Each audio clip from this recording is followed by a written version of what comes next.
Hi, this is Dr. Rajesh Khanna, Keratoconus eye surgeon, going to talk to you about epi-off cornea cross linking. Epi-off cross linking by Avedro using the KXL system is the only one in United States to be FDA approved. So we should know why this was approved and why it's so beneficial for keratoconus eye disease. As we know, keratoconus eye disease starts in the early teen years and progresses rampantly like wildfire. So it's best to diagnose it early and intervene in early.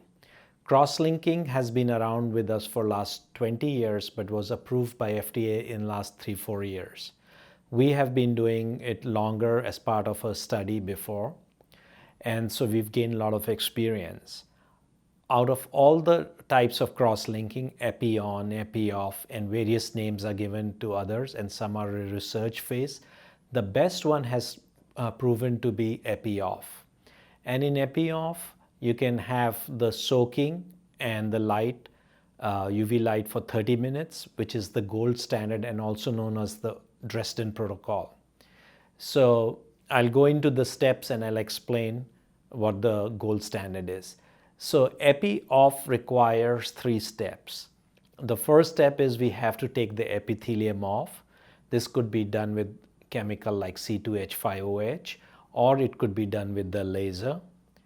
The protocol approved is with chemical ethyl alcohol. The next step is to soak the cornea with riboflavin drops, which are known as fotrexa through Avedro, and they can be simple or fotrexa viscous. Once the cornea is soaked for 30 minutes, we have to do 2 things. We have to measure the corneal thickness and see if it's above 400 microns, and that the riboflavin has penetrated the cornea, which is detected by seeing flare on the slit lamp.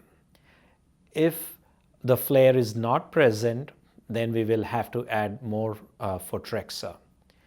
Now, normally we are using fotrexa viscous, but if after 30 minutes we find that the cornea is thinner than 400 microns, it can be made to swell with fotrexa, putting it every 5 seconds for 10 to 15 times and remeasuring till it's above 400 microns. Then the UV radiation is applied through the KXL system, which is perfectly centered on the center of the cornea. And for 30 minutes, patient is looking at a blue light and the technician is making sure the eye does not move, or if it does move, the system can be recentered. Now, accelerated corneal cross-linking was tried because people thought this is too inconvenient for a patient. So they came up with various modalities like of 10 minutes soaking, 10 minutes treatment, 3 minutes treatment, etc. But the best outcomes were found with the current FDA approved method, and that's what we are using. And if there is, the sooner this intervention is done in progressive cornea, the better it is. The best results are obtained when the corneal curvature is less than 57 diopters. Normally it is 44, but in keratoconus it can go up above 62. So best is, we prefer if it's under or around 53 diopters.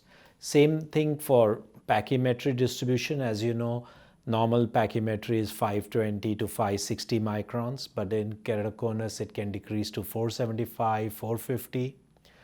So preferably the sooner it is done, it's better, because once we remove the epithelium, there is less tissue left, and we don't want the UV radiation to penetrate through the cornea into the endothelium and other structures. And so the gist of the whole talk is early intervention in keratoconus eye disease with epi-off corneal cross-linking can save sight, vision, and life. Thank you.